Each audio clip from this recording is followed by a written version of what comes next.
अस्सलाम वालेकुम ऑडियंस। आज मैं आपके सामने जीमेल पे एक फर्दर लेक्चर के साथ हाज़िर हूँ। पिछले लेक्चर में हमने जीमेल का बनाना सीखा था। आज के इस लेक्चर में हम जीमेल में वर्किंग करना सीखेंगे बेसिक लर्निंग के लिए। अगर आप देखें कि इस वक्त मैंने ये जीमेल को स्विच ऑन किया हुआ है। अगर आप जब साइन इन करें और आपके सामने ये ना आए तो आपने सिंपली ये देखना है कि आपके राइट साइड के ऊपर जहाँ मेरा माउस जा रहा है यहाँ पे कुछ डॉट्स बनी हैं। ये डॉट्स 9 डॉट्स हैं तकरीबन। ये असल में गूगल एप्स हैं, गूगल की एप्लीकेशन है। जीमेल गूगल की एप्लीकेशन का पार्ट है, इसलिए जब आप जीमेल को साइन इन करते हैं तो समटाइम्स ये होता है कि आपको जीमेल जो खुली है इस वक्त वहाँ पे ऐसे नज़र नहीं आती। पहले आपको यहाँ पे क्लिक करना पड़ता है इस डॉट्स को, जो 9 डॉट्स हैं। इसके बाद आपको यहाँ पे मुख्तलिफ एप्लीकेशंस नज़र आ रहे हैं जो तमाम गूगल्स की हैं, जिसमें यूट्यूब है, प्ले स्टोर है, न्यूज़ है, जीमेल है, गूगल मीट है। ये मुख्तलिफ एप्लीकेशन है, मुख्तलिफ प्रोग्राम्स हैं और हर प्रोग्राम का मुख्तलिफ मकसद है।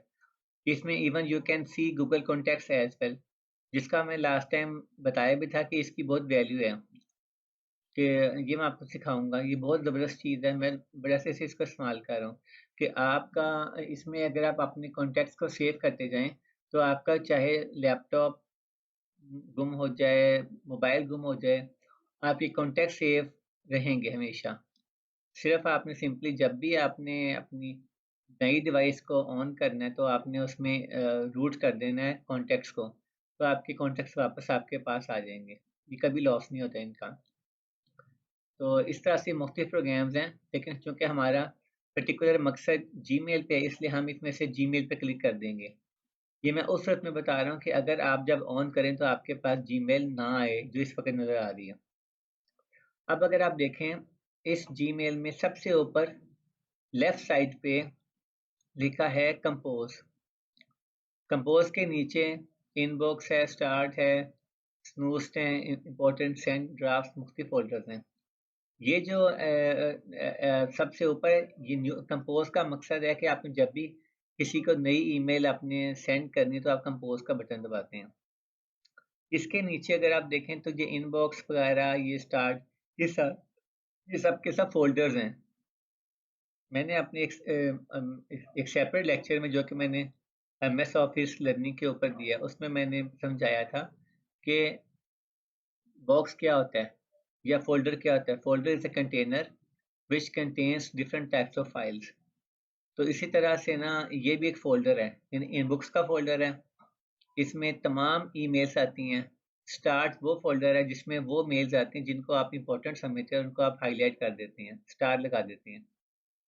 इसी तरह से स्नूज़्ड आइटम्स हैं कि जो बार-बार आप चाहते हैं कि आपको कुछ ऐसी ईमेल जो कि आप चाहती हैं कि आपको टाइम टू टाइम दोबारा खुद ब खुद वो ब्लिंक हो जाएँ, खुद ब खुद वो आपको बताएँ कि हमें आपने जगाया है। स्नूज़ मीन के कुछ ऐसे ईमेल्स या ऐसी इन्फॉर्मेशन होती है जो आप चाहते हैं कि आपको वक़्फ़े से दोबारा आपके सामने आए। It's just like a reminder. Important के अंदर आप ना फ़ोल्डर में रख सकते हैं जो आपकी इम्पोर्टेंट मेल्स हैं, जो कि आप समझते हैं कि तमाम ईमेल अगर ईमेल्स के अंदर हैं तो उसमें उनका अलग होना बेहतर है। सेंट आइटम्स, सेंट में वो बॉक्स है जिसमें वो तमाम मेल्स जो कि आप भेज देते हैं किसी को उसमें आती हैं। और ड्राफ्ट्स वो हैं जिसमें आपने कोई मेल बनाई है लेकिन आपने सेंड नहीं की तो यहाँ पे वो हो जाती है। समटाइम्स हमें कोई लंबा ईमेल लिखना होता है लेकिन हम उसमें ये करते हैं कि थोड़ा-सा स्टार्ट किया, उसके बाद हमें टाइम नहीं मिला, हमने कहा हम दोबारा उसको मुकम्मल कर लेंगे। तो वो तमाम जब आप सेव करते हैं तो ऐसी इमेज ड्राफ्ट में आ जाती हैं। ड्राफ्ट में आके आप उस मेल को दोबारा ओपन करें और उसके बाद उसको एडिट करें, एडिट करके दोबारा उसमें आप डेटा डाल के दोबारा सेंड कर सकते हैं। ये हमारे बेसिक फ़ोल्डर्स थे। सो हमारा अभी मैंने लास्ट टाइम बताया था कि जब मैं आपको बता रहा था कि बॉक्स के ऊपर कंपोज़ है। तो let's start with the compose button, इस पे क्लिक करें। जब क्लिक करेंगे तो आपके सामने एक विंडो खुलती है, ऊपर न्यू मैसेज लिखा आ रहा है। ये देखिए मेरा माउस इसके ऊपर है। इसके नीचे ये 2 है। 2 में आपने रिसिपिएंट के ईमेल आईडी देनी। रिसिपिएंट मीन वो शख्स जिसकी ईमेल एड्रेस पे आपने कुछ भेजना है।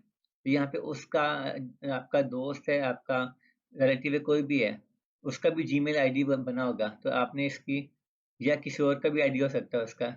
बहुत सारे ईमेल्स प्रोवाइडर हैं जो कि ईमेल्स बनाते हैं, याहू है, हॉटमेल है, इसी तरह से डोमेन्स होती हैं, जिस तरह एमएस ऑफिस वाले अपने अलग से डोमेन देते हैं, माइक्रोसॉफ्ट 365 के नाम से हैं। तो इस तरह मुख्तलिफ जो है ना, इस तरह की वहाँ पे आपको ईमेल्स के ऑप्शन अवेलेबल है। लोग कुछ कुछ माइक्रोसॉफ्ट की ईमेल बना देते हैं, कुछ हॉटमेल की बना देते हैं, कुछ जीमेल की बनाते हैं, हर कुछ जो दिल करता है वो बनाता है। तो आपने यहाँ पे जो भी आपके दोस्त हैं या कोई भी, उनकी अब ईमेल आपने डालनी है जो जिस पे आपने सेंड करना है।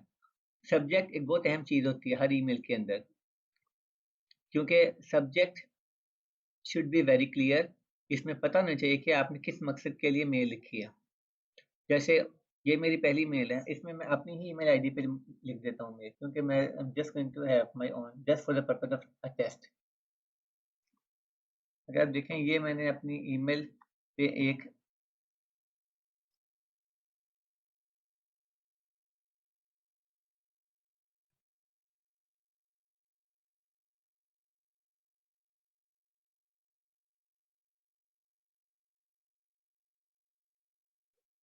ये क्या कर रहा है, इसको क्यों नहीं कर रहा? abbas@gmail.com।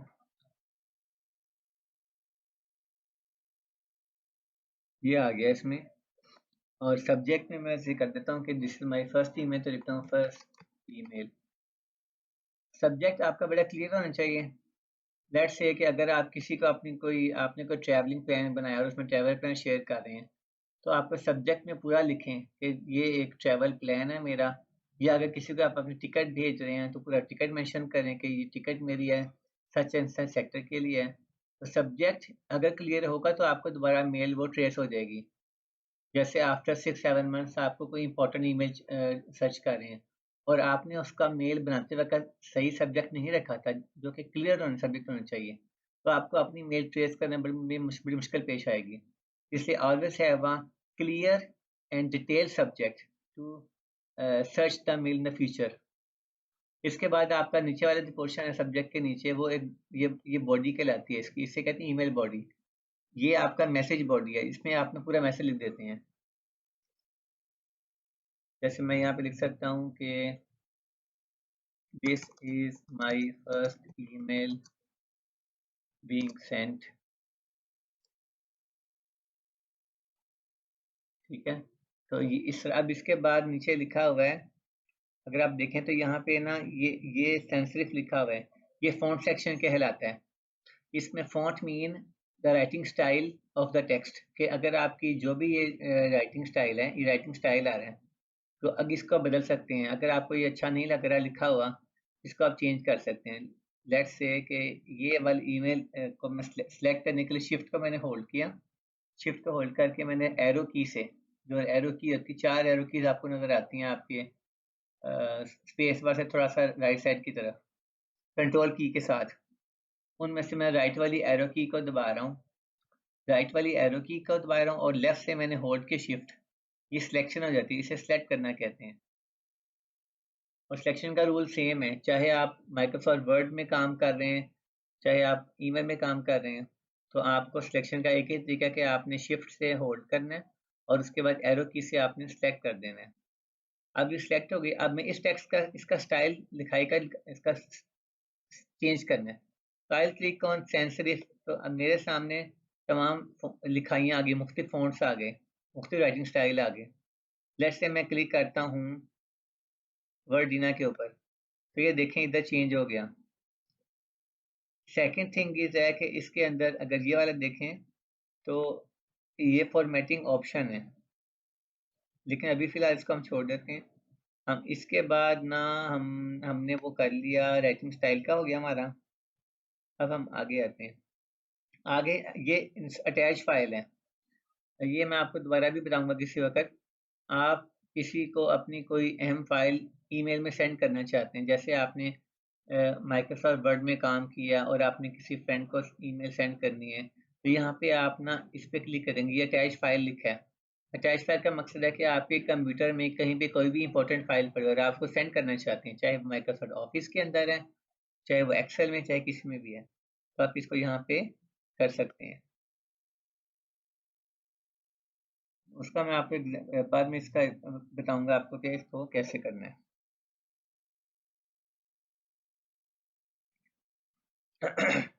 दैट्स अभी हम ये करते हैं कि इसकी ना इससे लिखाई के साथ ना अगर आप देखें, एक ये बटन सा नजर आ रहा है, ये इसका फ़ॉन्ट का साइज है।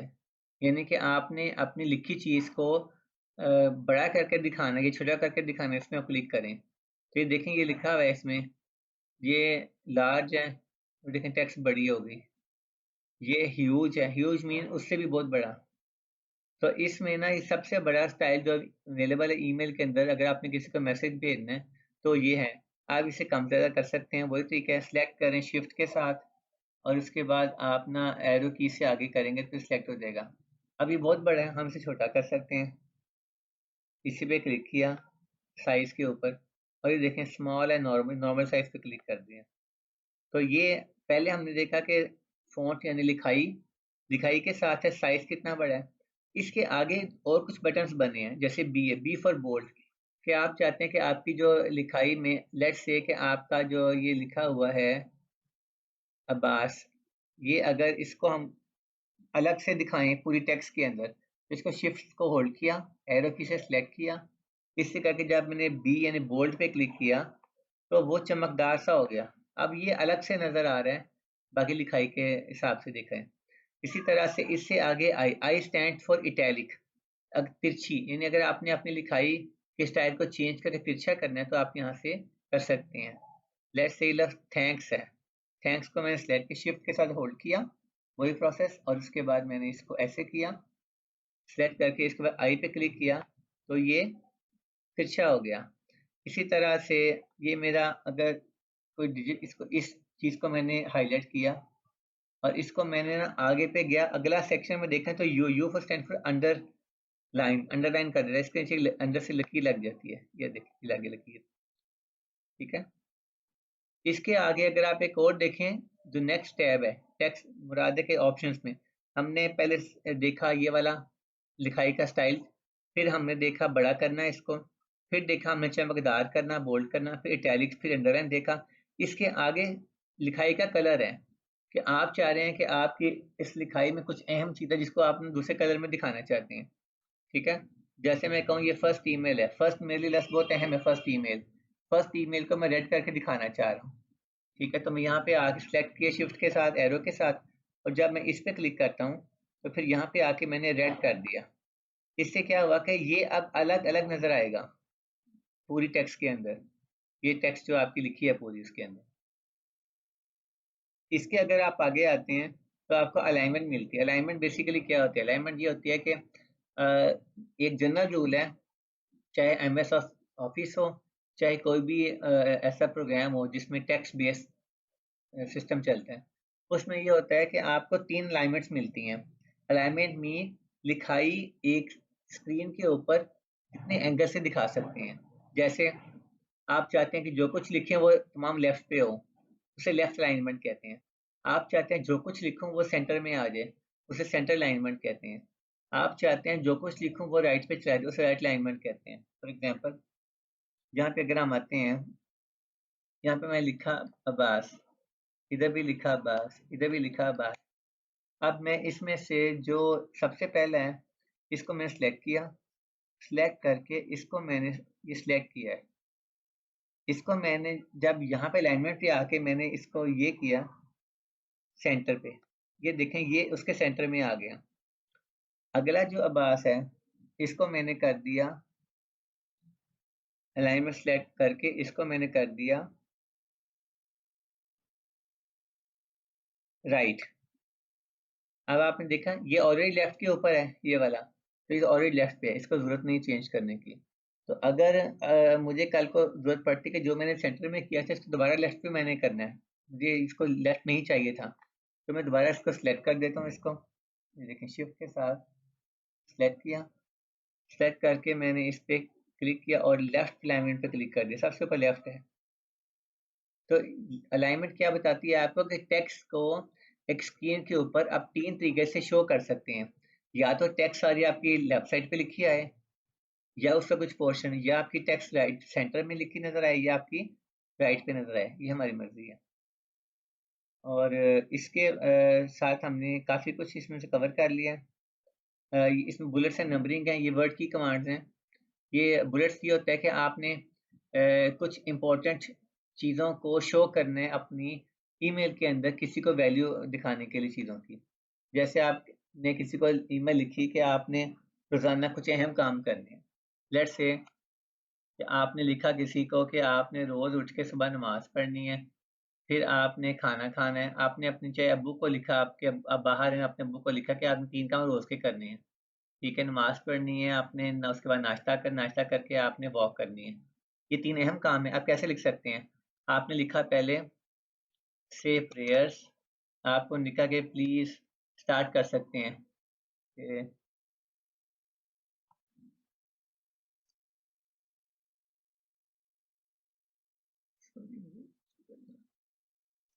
Please do following things. ये किया, यहाँ पे लिखा से प्रेयर, टेक ब्रेकफास्ट, और उसके बाद कह सकते हैं गो फॉर वॉक। अब ये जो 3 है, ये 3 अहम काम है। आप सेलेक्ट करेंगे इन तीनों को ऐसे करके, से प्रेयर्स, ये और तीनों को सेलेक्ट कर दिया मैंने। इसमें ज़रूरी नहीं होता कि पूरी टेक्स्ट सेलेक्ट करें। जब आपने नंबरिंग अप्लाई करनी है बुलेट्स की, तो आपने सिर्फ उसको कुछ भी पोर्शन टेक्स्ट का तीनों में देना होता है। अब हम यहाँ पे जब करके क्लिक करते हैं इसको बुलेट्स एंड नंबरिंग पे, तो ये देखें कि ये ना नंबरिंग की ऑप्शन आ रही है, लेकिन इसके साथ साथ आपको ना इसमें और ऑप्शन मिलती हैं। ये देखें, जब इस पे लिखता हूँ तो ये